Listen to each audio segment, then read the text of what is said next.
अखिल भारतीय विद्यार्थी परिषद की छत्तीसगढ़ में कार्यकारिणी की बैठक हुई, जिस बैठक में कुछ अहम प्रस्ताव को पारित किया गया, जिसमें कोचिंग संस्थानों पर नियमन और नियंत्रण लगाने की भी बात की गई। कोचिंग संस्थान अपनी मर्जी से फीस वसूलते हैं और फैसिलिटी के नाम पर बच्चों के साथ खिलवाड़ करते हैं। इसको लेकर नकेल कसने की एबीपी की तरफ से कोशिश की जा रही है। जी हैं। हमारे मध्य में अखिल भारतीय विद्यार्थी परिषद की राष्ट्रीय मंत्री सुश्री शिवांगी खरवाल जी हैं। हमारे मध्य में अखिल भारतीय विद्यार्थी परिषद दिल्ली प्रांत के प्रदेश मंत्री सार्थक शर्मा जी हैं। अब मैं राष्ट्रीय महामंत्री से आग्रह करता हूं कि वे संबोधित। नमस्ते सभी को। इस प्रेस कॉन्फ्रेंस में आए हुए सभी मीडिया बंधुओं का इस प्रेस कॉन्फ्रेंस में स्वागत भी है। तो जैसे कि हमारे भाई ने आपको कार्यकर्ता ने बताया कि राष्ट्रीय कार्यकारी परिषद की बैठक हाल ही में संपन्न हुई है, जो पूरे वर्ष में एक बार होती है। और राष्ट्रीय कार्यकारी परिषद की जो विद्यार्थी परिषद की बैठक है वो इस वर्ष छत्तीसगढ़ के रायपुर में कृषि विश्वविद्यालय के अंदर संपन्न हुई है। वैसे जब राष्ट्रीय कार्यकारी परिषद बैठक होती है, एनईसी बैठक, उसके पूर्व में भी 2 बैठक और होती है। ऐसी कुछ बैठकों की श्रृंखला होती है। तो राष्ट्रीय कार्यकारी परिषद की बैठक 29, 30 और 31 मई को संपन्न हुई। 28 मई को वहाँ आयाम बैठक एक संपन्न हुई है, जिसमें हमारे जितने फोरम्स हैं उनके प्रमुख कार्यकर्ताओं को वहाँ आगामी कार्य की दृष्टि से योजना बनाना, उसका एग्जीक्यूशन पर काम करना, उन सभी विषयों पे उनको वहाँ बुलाया जाता है। और उसके पूर्व में केंद्रीय कार्य समिति जो हमारी होती है, एक छोटी टीम होती है 60 लोगों की पूरे भारत की, उस केंद्रीय कार्य समिति का बैठक भी 27 तारीख को वहाँ संपन्न हुआ है। और उसके पूर्व में हमारी प्रस्ताव समिति बैठक और ऐसी विभिन्न बैठकों की एक श्रृंखला चलती है। जो प्रमुख बैठक होती है वो होती केंद्रीय कार्य समिति बैठक, कार्यकारिणी बैठक। तो केंद्रीय कार्यकारी परिषद की जो बैठक हुई है उसमें अगर हम देखें तो पूरे देश भर के सभी प्रांतों के प्रांत अध्यक्ष, प्रांत मंत्री, राष्ट्रीय कार्य समिति के सभी सदस्य, एनईसी के मेंबर्स और कुछ इंपॉर्टेंट हमारे प्रमुख प्राध्यापक कार्यकर्ता, प्रमुख छात्र कार्यकर्ता ऐसे उसमें उपस्थित होते हैं। तो ऐसे कुल मिला के 478 कार्यकर्ताओं की वो बैठक होती है। और उस बैठक में विभिन्न विषयों पर चर्चा हुई है। इस बार हमने संगठनात्मक विषयों पर हमने चर्चा करी है, जिसमें एबीवीपी की जो मेंबरशिप है वो लगभग 60 लाख हो चुकी है, जो कि अभी 2 वर्ष पूर्व ही हमारी केंद्रीय कार्य समिति बैठक में जो डेटा अपडेट होकर आया था वो अराउंड 55 लाख का था। अभी जो हमारी सदस्यता हुई है वो लगभग 60 लाख हो चुकी है। 59 लाख 80,000 अराउंड कुछ है ऐसा, लगभग 60 लाख हमारी सदस्यता यहाँ हुई है पूरे भारत के अंदर। और साथ ही विद्यार्थी परिषद के आगामी वर्षों में, एक वर्ष में हम क्या विषय लेने वाले हैं, संगठनात्मक रूप से हमें क्या कार्य करना है, हमारे संगठन की सदस्यता के साथ में हमारी इकाइयाँ कैसे बढ़ेगी, विस्तार केंद्रों तक और संपर्क स्थानों तक, नीचे स्तर तक, गांव की तहसील से और नीचे जो संपर्क स्थान हम बनाते हैं उन संपर्क स्थानों को, विस्तार केंद्रों को कार्यकारिणी में कैसे डेवलप किया जा सकता है, उन विषयों पर विस्तार चर्चा हुई है। देश भर के अंदर आगामी समय में हम कैसे संगठन का कार्य बढ़ाएंगे, एक तरीके से संगठनात्मक ढांचे को लेकर पूर्ण चर्चा हुई है। साथ ही कार्यक्रमात्मक भी चर्चा हुई है, जिसमें हमने कई कार्यक्रमों पर चर्चा की है। जैसे हमारे जो राष्ट्रीय कार्यक्रम होते हैं, 12 जुलाई जो हम युवा दिवस मनाते हैं, 12 जनवरी जो युवा दिवस मनाते हैं, 9 जुलाई जो हम स्टूडेंट्स डे मनाते हैं, 6 दिसंबर समरसता दिवस मनाते हैं, 19 नवंबर जो महिला दिवस मनाते हैं। ऐसे सभी विषयों, ऐसे सभी डेज जो विद्यार्थी परिषद के राष्ट्रीय होते हैं उन पर क्या क्या कार्यक्रम हमारे आने वाले वर्ष में होंगे उसकी एक विस्तृत चर्चा हुई है। साथ ही हमने ऐसे 5 प्रमुख अभियान इस वक्त लिए हैं, जिसमें एक हमने 150वीं जयंती, भगवान बिरसा मुंडा जी की जयंती का वर्ष चल रहा है, 150वीं जयंती का। तो उसमें हम पूरे भारत में हमने हर एक कॉलेज इकाई तक, कॉलेज यूनिवर्सिटी इकाई तक विद्यार्थी परिषद 150वीं भगवान बिरसा मुंडा जी की जयंती के उपलक्ष्य में वहाँ कार्यक्रम आयोजित करेगी नीचे स्तर तक। विभिन्न, कहीं पर रैलियाँ होगी, कहीं अलग कार्यक्रम होंगे, कहीं पर हमारे सेमिनार्स होंगे, कहीं उनके लाइफ की मूवी को लेकर हम वो करेंगे। ऐसे विभिन्न हमने कार्यक्रम, वो हमने कार्यकर्ताओं पर छोड़ा है, जो उनके इकाई में उनको लगता है वैसा करेंगे। साथ ही हमने 500वीं वर्षगांठ, जो इस बार रानी अबक्का जी जो कर्नाटका की रानी थी और उन्होंने पोर्टुगीज को मारकर भगाया था, तो उनका 500वीं वर्षगांठ चल रही है, उसके उपलक्ष्य में भी एक अभियान लिया कि पूरे भारत में हम रानी अबक्का जी के 500वीं जन्म वर्ष के निमित्त हम देश भर में कार्यक्रम करने वाले हैं। साथ ही यशवंतराव केलकर जी जो हमारे संगठन के कार्य पद्धति के जन्मदाता रहे हैं और उनका बहुत योगदान रहा है विद्यार्थी परिषद को इतना आगे ले जाने में, उनकी भी शताब्दी वर्ष है, जन्म शताब्दी वर्ष, तो उसको लेकर भी हम यशवंतराव केलकर जी के ऊपर मूवी डॉक्यूमेंट्री बनाना, एक प्ले क्रिएट करना, ऐसे विभिन्न कार्यक्रम स्टूडेंट्स तक लेकर जाएंगे ताकि जैसे उनकी जो टीचिंग्स है वो हम विद्यार्थियों तक पहुंचा सकें, हमारे कार्यकर्ताओं तक पहुंचा सके। जैसे उन्होंने कहा कि planning in advance, planning in detail, ऐसे उन्होंने कुछ कार्य पद्धति के नियम बताए, एबीवीपी का वर्किंग स्टाइल विकसित किया, उस सभी विषयों को लेकर नीचे स्टूडेंट्स तक हम पहुँचने वाले हैं। और इसके साथ ही हमने इस वर्ष एक देशव्यापी अभियान भी लिया है। देशव्यापी अभियान हमारा है छात्रावासों का सर्वेक्षण, हॉस्टल्स का सर्वेक्षण हम करने वाले पूरे भारत में, चाहे वो कॉलेज का प्रैक्टिकलिटी को देखते हुए उन पर नियंत्रण की आवश्यकता है।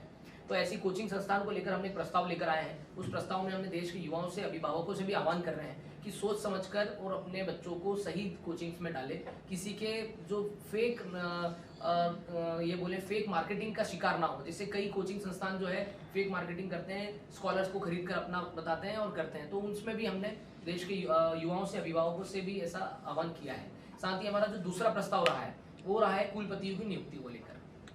क्योंकि देश के अंदर देखा जाए तो कुलपति की नियुक्ति अभी 10 से ज़्यादा सेंट्रल यूनिवर्सिटीज़ में नहीं हुई है और 100 से ज़्यादा स्टेट यूनिवर्सिटीज़ के अंदर नहीं हुई है। और चूंकि कुलपति जो है इंस्टीट्यूट का लीडर होता है, उसके होने से इंस्टीट्यूट में नए इनोवेशन, इंस्टीट्यूट की गति और इंस्टीट्यूट के अंदर स्टूडेंट्स के वेलफेयर में क्या क्या किया जा सकता है, स्टूडेंट्स को अकेडमिकली ग्रोथ करने के लिए क्या किया जा सकता है, वो विचार करने वाला व्यक्ति बनता है। परंतु अगर वही व्यक्ति नहीं होगा, प्रभारी होगा, तो सिर्फ वो डेड मोड में, डेड ऑर्गेनाइजेशन, डेड इंस्टीट्यूट को चलाने के लिए जिम्मेदार होगा, उसमें कुछ नवाचार करने के लिए नहीं होगा। तो देश के अंदर अगर शिक्षा व्यवस्था को सुधार करना है तो नियुक्ति बहुत जल्दी तेज गति से करना पड़ेगी, तो वो भी हमने एक बात करी है।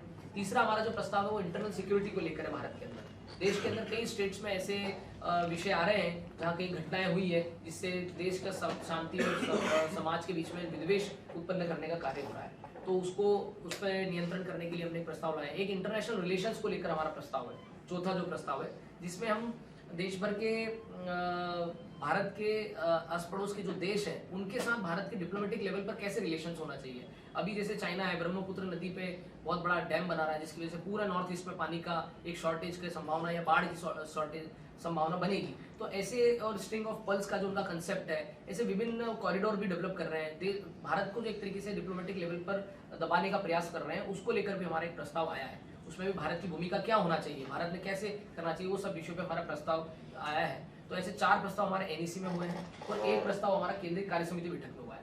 केंद्रीय कार्य समिति बैठक में जो प्रस्ताव हुआ है वो अभिनंदन प्रस्ताव है, जिसमें ऑपरेशन सिंदूर जो हुआ है पहलगाम अटैक के पश्चात, जिससे भारत की सेना ने आतंकवादियों को जड़ से उखाड़ने का कार्य किया है, उसके लिए हमने एक अभिनंदन प्रस्ताव भारतीय सेना और भारत सरकार शासन का हमने ऐसा किया है। ऑपरेशन सिंदूर का उसमें ऐसा एक अभिनंदन रहा है, तो एक वो प्रस्ताव हुआ है। जैसे कुल मिला के हमारी 3 दिवसीय बैठक हुई है। इस बैठक के एक दिन पूर्व नागरिक अभिनंदन कार्यक्रम में छत्तीसगढ़ के मुख्यमंत्री विष्णुदेव साई जी उपस्थित रहे, जिसमें पूरे रायपुर शहर के नागरिकगण, विद्यार्थी परिषद के पूर्व कार्यकर्ता, सारे प्रबुद्ध जन, सोसाइटी के जो वेल विशर्स, जो विद्यार्थी परिषद के सहयोगी कार्यकर्ता वो है, स्वागत समिति के अध्यक्ष, सचिव और समस्त कार्यकर्ता वहाँ उपस्थित रहे। और उस 3 दिवसीय बैठक के लिए विद्यार्थी परिषद के रायपुर इकाई ने बहुत अच्छी व्यवस्थाएं भी की और व्यवस्था करने के साथ साथ वहाँ पर कई नवाचार भी देखने को मिले। हमने जैसे पर्यावरण को लेकर वहाँ कुछ विषय है, पर्यावरण को लेकर एक हमारे कार्यकर्ताओं ने नया उपयोग किया है, नया इनिशिएटिव लिया है कि विद्यार्थी परिषद ने जीरो फूड वेस्ट का हम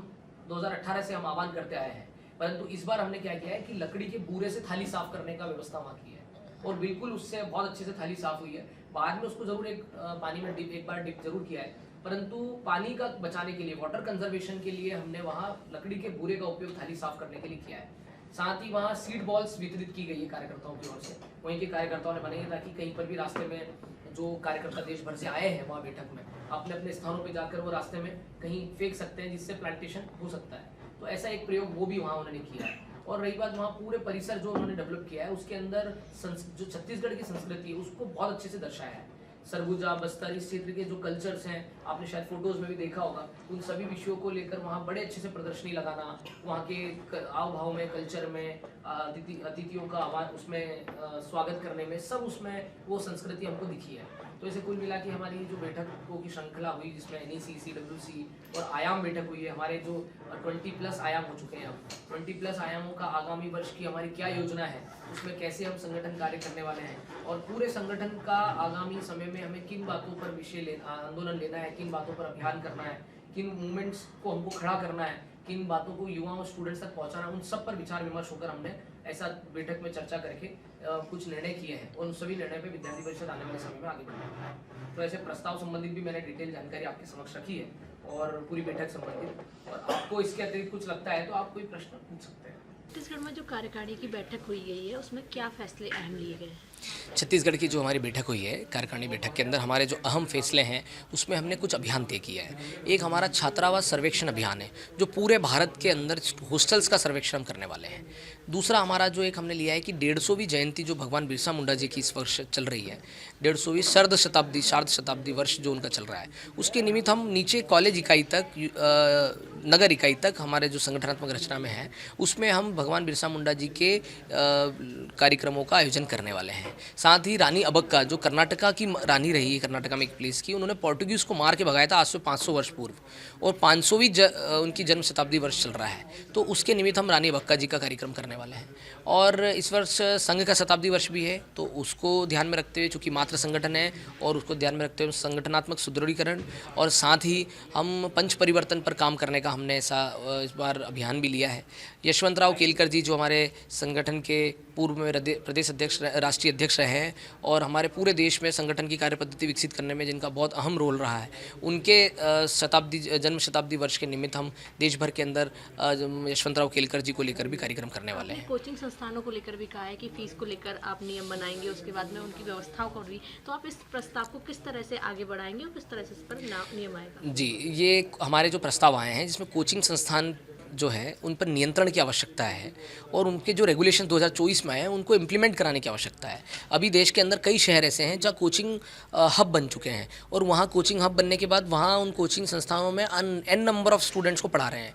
टीचर्स की योग्यता क्या है ये भी पता नहीं है, कोई ऐसा सिस्टम नहीं है जो क्रॉस चेक कर सके कि यही टीचर इस एक क्लास को पढ़ाने के लिए योग्य है, जो कि कॉलेज व्यवस्थाओं में होता है, स्कूल व्यवस्थाओं में होता है। ऐसा कोई नहीं है, कोई भी टीचर अपनी कोचिंग पढ़ा रहे हैं। साथ ही इंफ्रास्ट्रक्चर है कि नहीं है प्रॉपर, नंबर ऑफ स्टूडेंट्स की स्ट्रेंथ के अकॉर्डिंग इंफ्रास्ट्रक्चर है कि नहीं, वहाँ स्टूडेंट्स की फ़ीस कितनी है उसकी लिमिट होना चाहिए ना। अनलिमिटेड फ़ीस लिए जा रहे हैं, हर कोर्स की फ़ीस है 1 लाख, 1.5 लाख, 2 लाख, इस रेंज में फ़ीस है 12th पास करने के बाद। तो गरीब स्टूडेंट कैसे पढ़ाई करेगा? इकोनॉमिकली जो वीक है वो कैसे सपना देखेगा कि नीट की प्रिपरेशन कर पाए 2 लाख रुपए देकर? जेएनयू में कुलपति को कुलगुरु किया गया है, इसके बाद में जो जेएनयू में लेफ्ट विंग है वो इसका विरोध कर रहा है। उनका कहना है कि कुलपति को कुलगुरु शब्द नहीं देना चाहिए, तो एबीवीपी इसको कैसे देखती है? एबीवीपी इसका स्वागत करती है, बहुत अच्छा इनिशिएटिव है। ये भारत की मूल परंपरा, भारत के स्व की ओर जाने का स्टेप है जिसमें कुलपति को हम कुलगुरु कह रहे हैं। आप खुद सोचिए, मैं आपसे भी पूछता हूँ, आप खुद सोचिए कि जो शिक्षा देता है हमारी भारतीय परंपरा में 5000-7000 साल पहले, आप देख लीजिए कि जो शिक्षा देता है उसको हमने गुरु का ही दर्जा दिया है, गुरु को ही सर्वोपरि माना है। और अगर कोई शिक्षण संस्थान का जो लीडर है, इंस्टीट्यूट का लीडर है, जो पूरी सुव्यवस्था डेवलप करता है वहाँ स्टूडेंट्स को शिक्षण प्राप्त कराने के लिए, स्टूडेंट्स को इनोवेशंस के प्लेटफॉर्म डेवलप करता है, उनकी सारी व्यवस्थाओं को चलाने वाला, संचालन करने वाला जो होता है, वो उसको कुलगुरु नहीं कहेंगे तो क्या कहेंगे? अगर कुलपति से कुलगुरु कहा है तो ये तो बहुत अच्छा स्वागत योग्य निर्णय है। मैं तो इसका, विद्यार्थी परिषद तो इसका स्वागत करती है और स्टूडेंट्स ने भी करना चाहिए, कई स्टूडेंट्स भी कर रहे हैं। तो कुछ चुनिंदा ऐसे लेफ्टिस्ट लोग हैं जिन्हें हर चीज़ में विरोध करना है और उन्हें पता नहीं है कि गुरु की क्या वैल्यू होती है, लैक ऑफ नॉलेज है, लैक ऑफ अंडरस्टैंडिंग है, इमेच्योरिटी है। इसकी वजह से वैसे ऑर्गेनाइजेशंस सिर्फ नाम के लिए विरोध करने के लिए ऐसे कुछ करने का प्रयास करते हैं।